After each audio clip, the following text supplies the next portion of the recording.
Queria pedir para você abrir a sua Bíblia, então, em Lucas, capítulo 10. Lucas, capítulo 10, a partir do verso 17.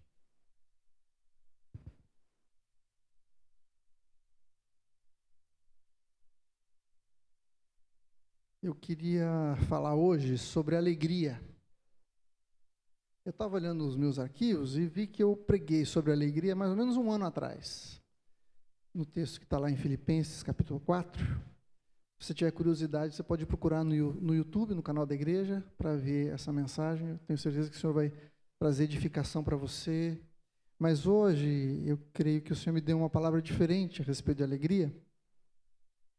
Então, a gente vai ler esse texto de Lucas, capítulo 10. Diz assim, 10, versículo 17 em diante. Então regressaram os 70, possuídos de alegria, dizendo: Senhor, os próprios demônios se nos submetem pelo teu nome. Mas ele lhes disse: Eu vi a Satanás caindo do céu como um relâmpago. Eis aí vos dei autoridade para pisar de serpentes e escorpiões sobre todo o poder do inimigo, e nada, absolutamente, vos causará dano. Entretanto, alegrai-vos não porque os espíritos se vos submetem, e sim porque o vosso nome está arrolado nos céus. Naquela hora exultou Jesus no Espírito Santo, e exclamou: Graças te dou, ó Pai, Senhor do céu e da terra, porque ocultaste essas coisas dos sábios e instruídos e as revelastes aos pequeninos. Sim, Pai, porque assim foi do teu agrado. Você está alegre hoje? Pensa aí. Está alegre hoje? Se não, você consegue se lembrar a última vez que você esteve alegre? Que você falou assim: puxa, hoje eu estou tão alegre, eu estou tão feliz. O que fez você estar alegre naquele dia? Naquele momento, naquela situação? Consegue se lembrar? O que trouxe alegria para você? O que fez você ficar exultante, compartilhar com as pessoas? Olha, hoje eu estou bem, estou feliz, o dia não está bonito hoje? Sabe aquele momento que você está feliz, que você quer falar para todo mundo? Quando foi a última vez que você se sentiu assim? E o que foi que te motivou a estar alegre assim? Eu queria tratar hoje de 3 aspectos da alegria. Em primeiro lugar, eu quero falar sobre a alegria que é legítima, que faz sentido você estar alegre. Depois eu quero falar sobre a alegria que é transitória. E por último, eu quero falar sobre a alegria que é eterna. Tudo isso dentro desse texto que a gente leu. A alegria legítima tem a ver com o fato de que você conquistou alguma coisa, que você venceu, que você recebeu um presente, que alguma coisa de bom aconteceu com você. Nesse texto aqui, a gente vê o relato de Jesus recebendo 70 dos seus discípulos que ele havia enviado para pregar o evangelho antes dele, para que eles fossem adiante de Jesus e pregassem o evangelho. A gente vê no capítulo 9 de Lucas também que Jesus havia feito a mesma coisa com os seus 12 discípulos. Ele envia os seus discípulos para pregar o evangelho e depois, um pouco depois, ele amplia esse chamado para outros 70. Isso é importante da gente verificar e entender que muitas vezes a gente acha que o chamado de Jesus para pregar o evangelho é só para alguns escolhidos, para alguns poucos, para aquela elite, talvez para pastores, para missionários, para pessoas de liderança, os 12 de Jesus. Mas Jesus, um pouco depois, amplia esse chamado para 70 pessoas. E para essas 70 pessoas, o texto diz aqui que lhe deu autoridade e poder para pisar sobre serpentes e escorpiões, e que nenhum mal alcançaria essas pessoas. E esses 70 voltam, então, muito felizes, como a gente vê no texto. Por quê? Porque eles tinham feito a obra de Jesus e tinham visto o poder de Jesus se manifestando nas suas próprias vidas. Eles tinham visto as promessas de Jesus cumpridas na vida deles. Então isso é um grande motivo para estar alegre, não é verdade? Quando você é chamado para fazer alguma coisa e você faz, você cumpre o seu papel, o seu propósito, o seu chamado, você se alegra em ver a bênção de Deus sobre a sua vida. E isso é um motivo absolutamente legítimo.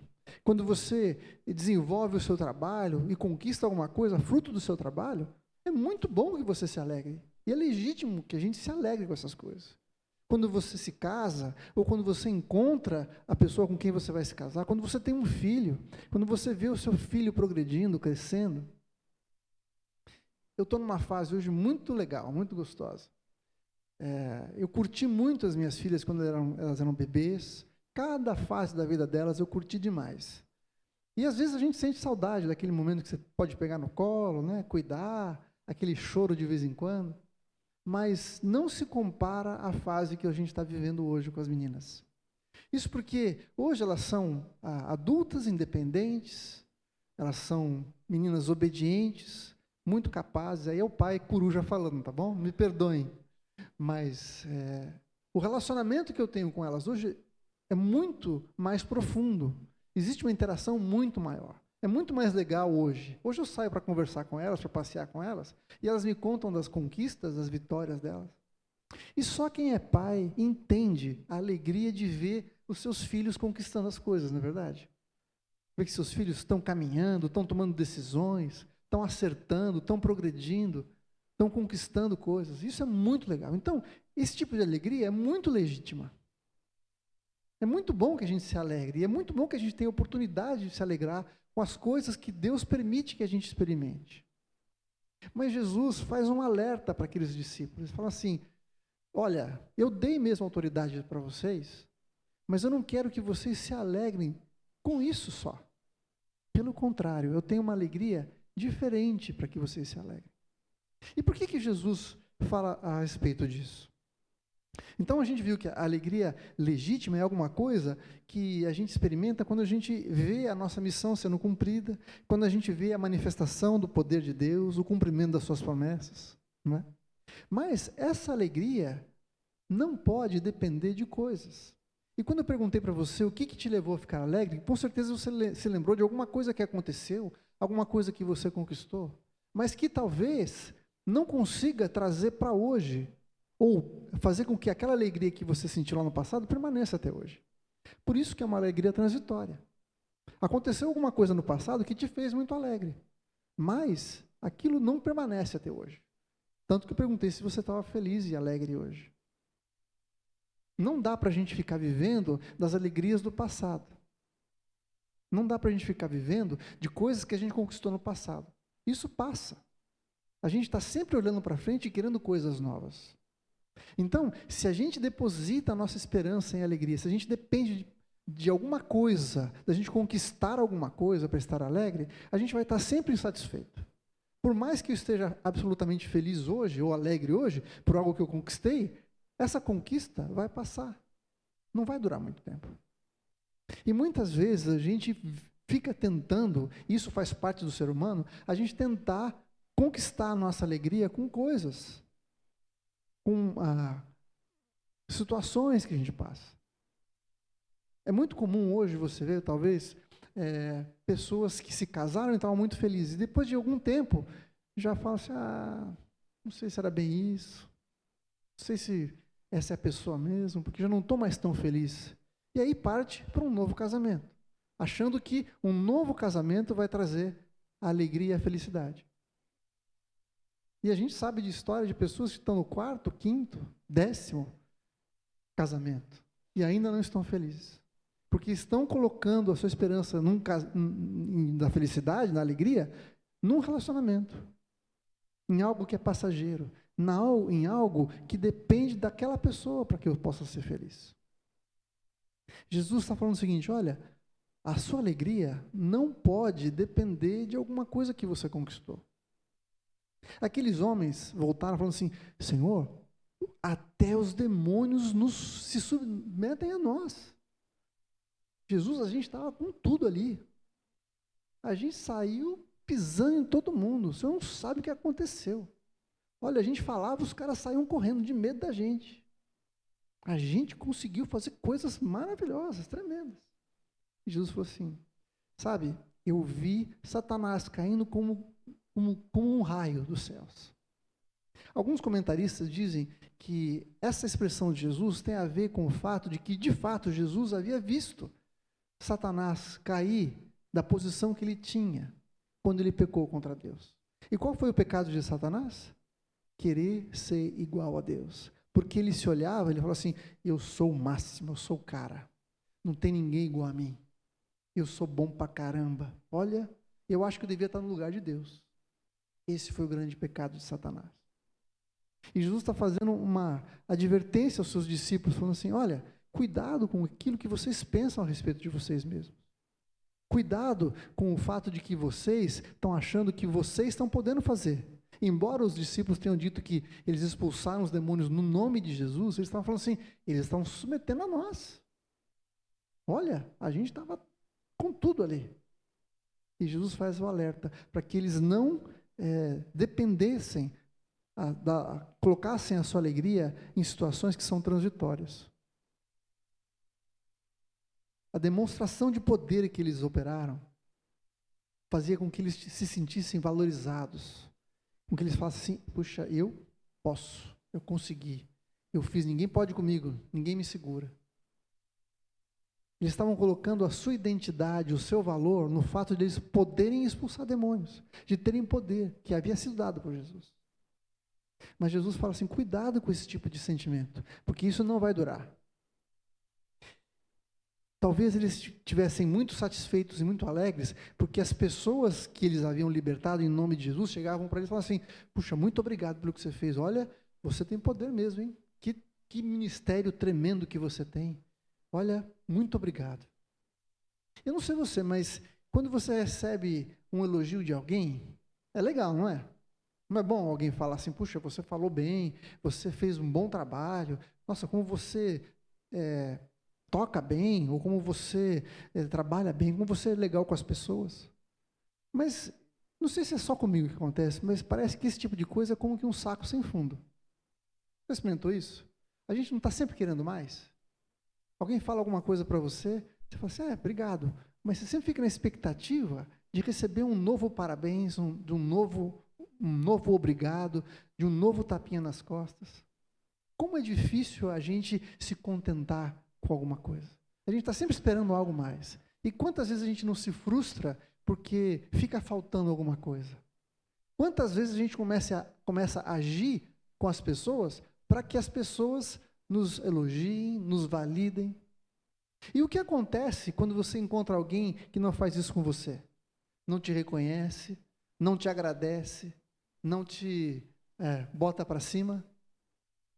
Tem duas atitudes que normalmente a gente toma. A primeira é ficar com raiva daquela pessoa. Começar a colocar aquela pessoa de lado. Aquela pessoa nem liga para mim, aquela pessoa não me valoriza. Então a gente deixa aquela pessoa de lado. E a outra atitude é a gente tentar conquistar aquela pessoa. Então a gente começa a manipular aquela pessoa para trazer elogios e validação para a gente.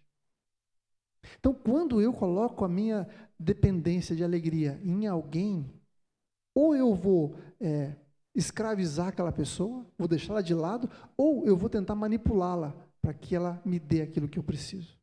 E Jesus está falando, não coloquem a sua alegria naquilo que as pessoas podem falar para você, no reconhecimento de pessoas, na gratidão humana, porque isso é um saco sem fundo. Isso, em algum momento, vai dar ruim. Você vai ser incapaz de permanecer feliz e alegre se você depender daquilo que as pessoas fazem por você ou com você.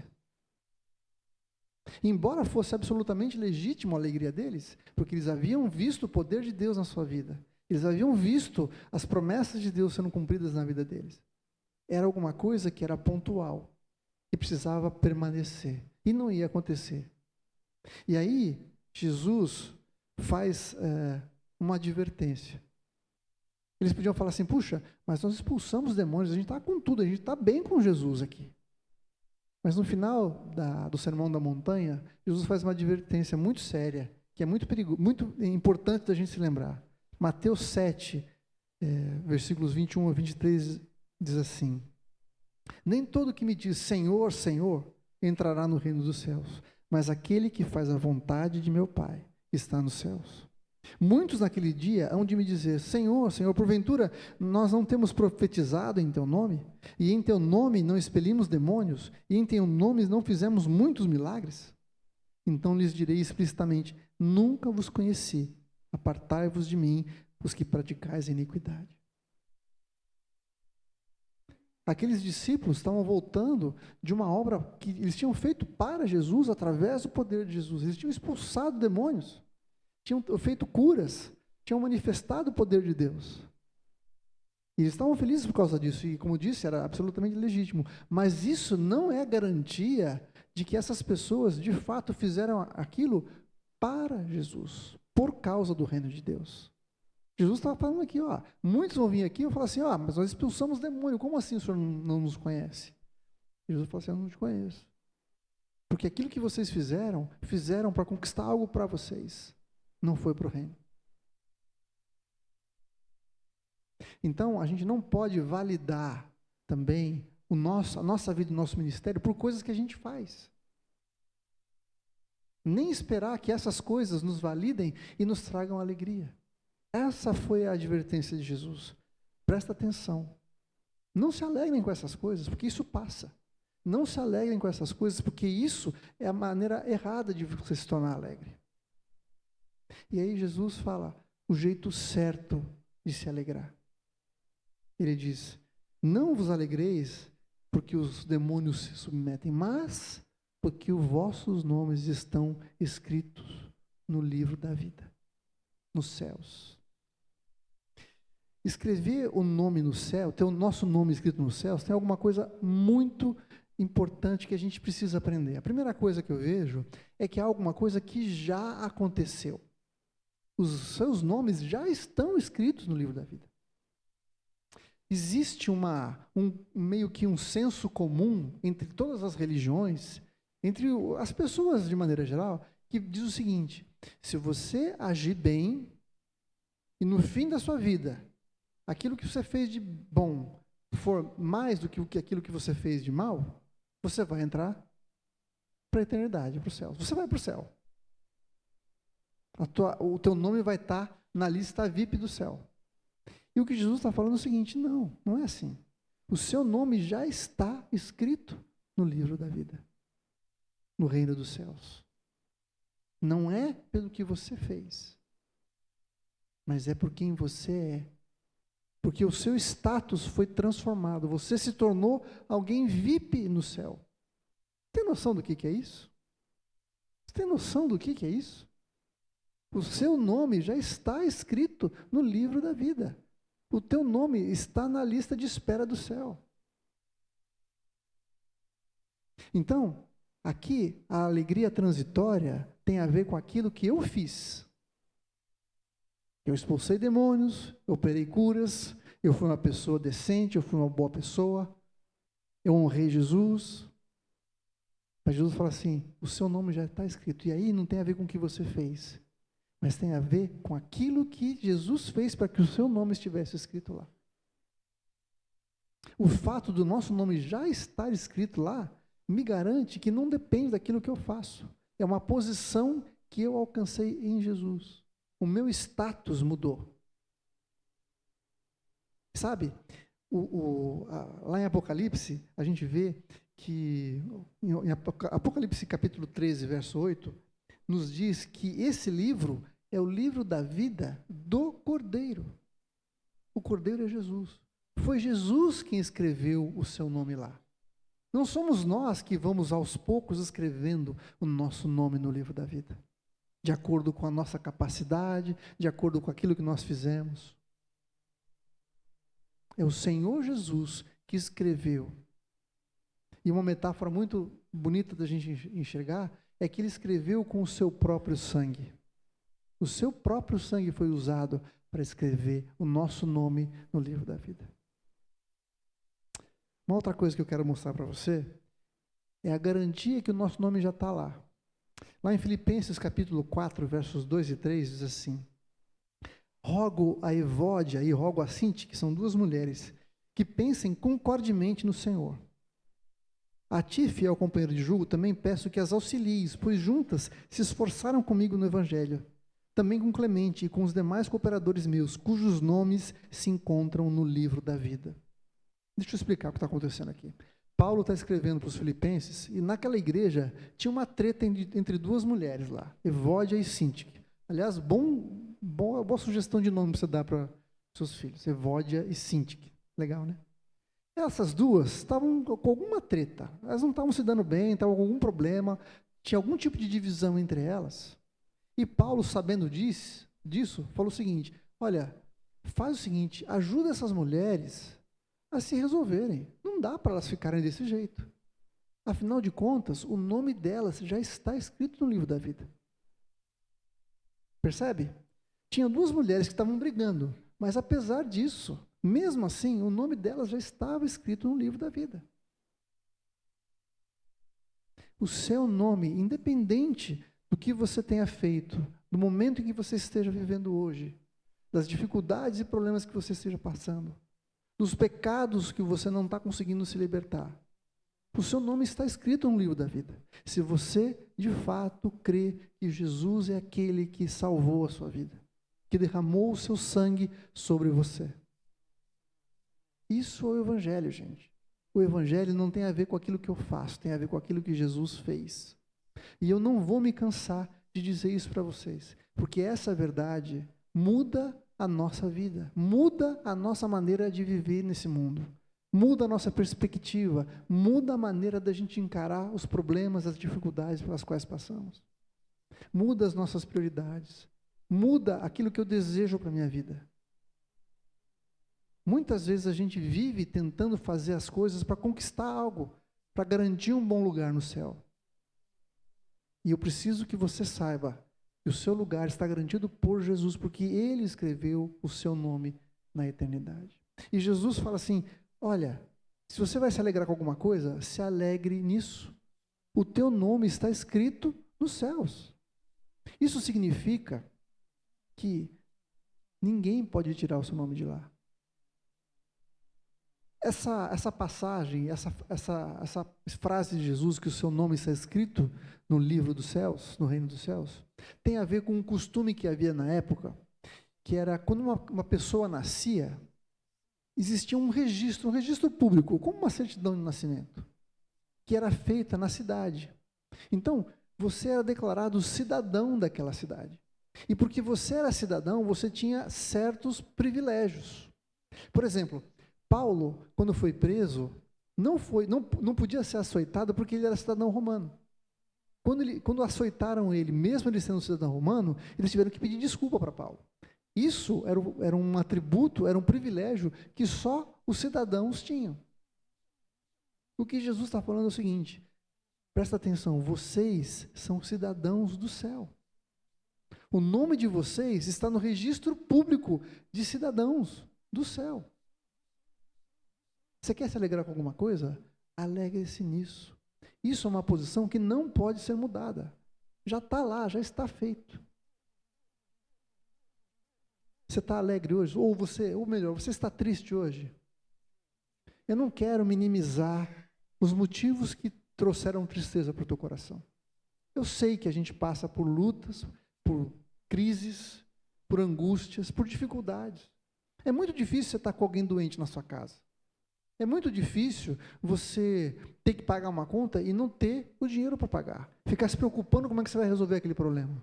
É muito difícil você ter um relacionamento quebrado que sofre, que dói no seu coração. Eu sei disso. Mas o que Jesus está falando é o seguinte: não fiquem olhando para as circunstâncias que vocês estão vivendo agora. Olhem para o fato de que uma realidade eterna, que não pode ser mudada, vai trazer alegria para você. Na eternidade, as coisas já estão resolvidas, gente. Pega o seu pior problema, a coisa mais difícil que você está vivendo hoje. Pensa comigo, daqui 5 anos, isso vai fazer diferença? Daqui 10 anos, isso vai fazer diferença? Na eternidade, isso vai fazer diferença? Sabe, a gente vive aquém da plenitude que Deus tem para nós, porque a gente não se preocupa com as coisas eternas. Jesus está propondo uma alegria eterna para nós, uma alegria que tem a ver com uma realidade imutável. O que são 50, 70, 90 anos que a gente vive aqui, comparado com a eternidade que a gente vai viver na presença do Senhor? Nada. Eu gosto de dizer que fé é a capacidade que a gente tem em Jesus de trazer o futuro para hoje. Fé é a capacidade de viver hoje as promessas que o Senhor tem para nós na eternidade. Quer dizer que eu não vou passar por doenças? Quer dizer que eu não vou morrer? Que eu não vou ficar doente? Que eu não vou perder emprego? Não. Mas quer dizer que a minha perspectiva é maior do que isso que eu estou vivendo agora. Pode ser difícil, é difícil, mas nós temos o Espírito Santo que nos consola, que nos capacita. Jesus falou para Paulo: a minha graça te basta. Tudo que você precisa, eu tenho para te dar, está em mim. Olha para mim, eu tenho para você aquilo que você precisa. A nossa alegria precisa estar baseada em algo que não muda, em algo que não acaba, em algo que não vai desaparecer, que não muda de ideia, que não está sujeita a um terremoto, a uma crise. A nossa alegria precisa estar baseada no fato de que nós somos comprados pelo Senhor eternamente. Sabe quando o seu nome foi escrito lá no céu? Jesus, em João capítulo 1, verso 12, diz assim: a todos quantos receberam a Jesus, a saber, quer dizer, aqueles que creem no seu nome, a esses Deus deu o poder de serem feitos filhos de Deus. Ou seja, você nasceu na família de Deus. No momento em que você nasce, o seu nome é escrito no registro civil do céu. Se você já tomou decisão de servir a Jesus, de depender de Jesus, você creu que Ele é o Salvador da sua vida, o seu nome já está escrito no livro da vida. Basta que agora a gente olhe para essa verdade e viva de acordo e debaixo dessa verdade. Jesus falou assim: alegrem-se nisso. Isso quer dizer que a alegria é possível.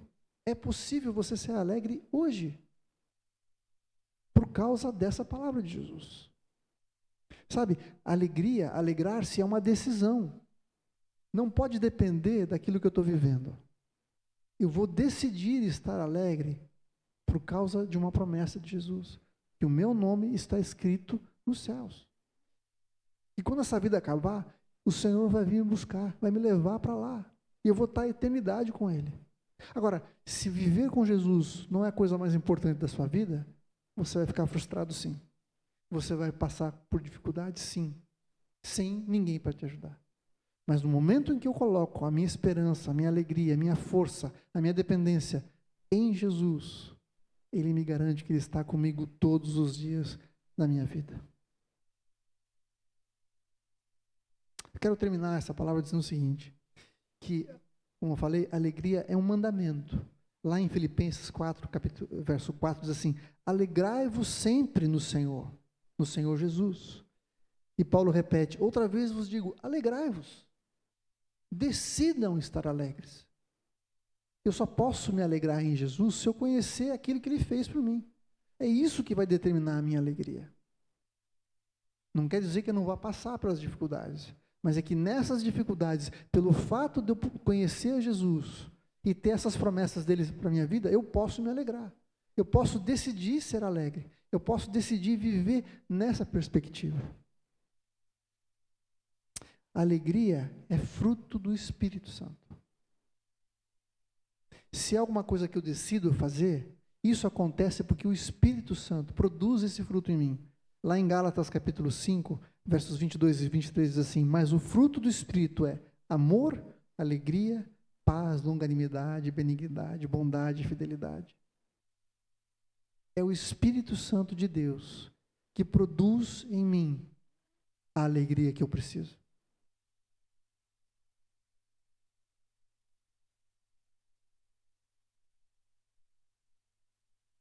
Em Apocalipse capítulo 3, verso 5, para terminar, diz assim: o vencedor será assim vestido de vestiduras brancas, de modo nenhum apagarei o seu nome do livro da vida.